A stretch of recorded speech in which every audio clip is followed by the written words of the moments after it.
So the next phase we are going to move into is about the details of the device. First of all, we have the cuff port here where we put the cuff. From here, as you can see, you place it this way. You cannot be very sure because you're gonna make it damage without looking clearly.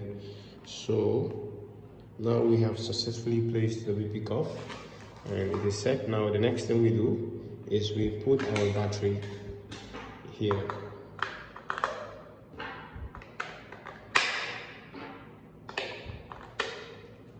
Alright, now we are all set.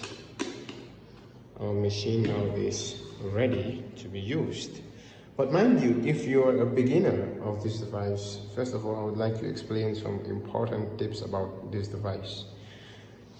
But now it is all set to go for those who have been using it before and who already have a clue about this device. So